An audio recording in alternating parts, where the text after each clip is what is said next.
Good morning, my dear students. Yesterday we have enjoyed the story of Rip Van Winkle. Now I am going to explain. Today I am going to explain the last part of this story, Rip Van Winkle.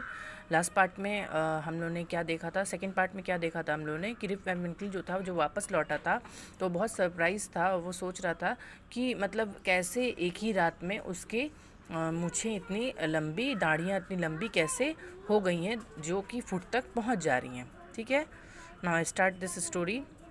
Rib Van Winkle was puzzled. अब Rip Van Winkle बहुत ज़्यादा सोच रहा था। He believe that he knew most of the village folks well, but today he could not see any one who was known to him.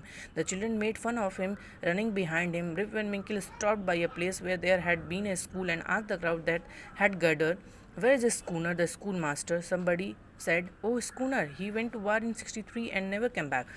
अब Rip Van विंकल जो था वो सोच रहा था कि मतलब वो ये सोच रहा था कि वो इस विलेज के सारे लोगों को जानता था, लेकिन ये लोग इनको जान ही नहीं रहे हैं और कोई भी ऐसा नहीं है जो उसके जानकारी का दिख रहा हो। सब चिल्ड्रन जितने भी बच्चे थे उसका मजाक बना रहे थे, उसके आसपास दौड़ रहे थे। अब वो रिप वैन विंकल जो था वो एक जगह रुक गया और मतलब स्कूल के पास रुक गया और वहाँ पे भीड़ जमी हुई थी। क्राउड मतलब भीड़ होता है, गैदर्ड, एक जगह इकट्ठे थे लोग।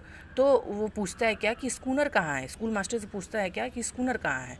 तो उसमें से कोई बोलता है क्या स्कूनर, वो तो वार के लिए जब गया था इन 63 में, वो फिर वहाँ से वापस लौटा ही नहीं। एंड वैन डेमल आज रिप वैन विंकल, फिर उसके बाद वो बोलता है क्या कि ठीक है, और वैन डेमल कहाँ गए।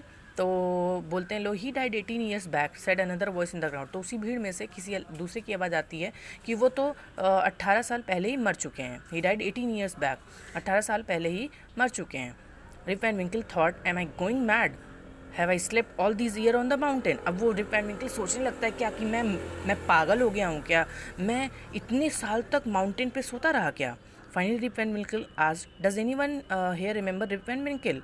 तो फिर वो फाइनली बोलता है क्या कि कोई रिप वैन विंकल को जानता है यहाँ पे। तो एक औरत बोलती है, women said, yes he was my father, हाँ वो मेरे पिताजी थे।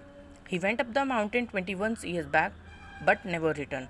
वो 21 साल पहले गए थे, लेकिन माउंटेन पे गए थे, पहाड़ पे, फिर वो वहाँ से वापस नहीं लौटे। His dog came back without him, उनका कुत्ता वहाँ से आ गया था लेकिन वो नहीं लौटे।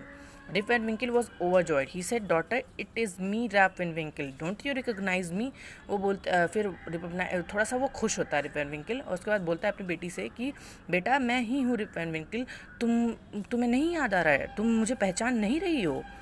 ओ my father, it is really you, where have you been all this while. बोलते हैं, ओ माई गॉड, आप ही मेरे पिता हैं, सच में आप कहाँ थे इतने साल तक। Sad is daughter, father and daughter hug each other. इतना क्या है कि फादर और जो उसकी बेटी और पिताजी थे वो दोनों एक दूसरे को हक करते हैं। अब Rip Van Winkle had indeed slept for 21 years, मतलब सोचो कि रिप वैन विंकल 21 ईयर्स तक, मतलब इंडीड मतलब जो कि पॉसिबल नहीं था, मतलब वो इतने साल तक सोया रह गया। ठीक है, this story is written by Washington Irving. Okay, if you have any doubt in this story you can ask me. Okay, कहीं भी कोई भी दिक्कत होगी, कोई मीनिंग नहीं समझ में आ रहा होगा आप लोग को, तो आप लोग हमसे पूछ सकते हैं। ठीक है, थैंक यू।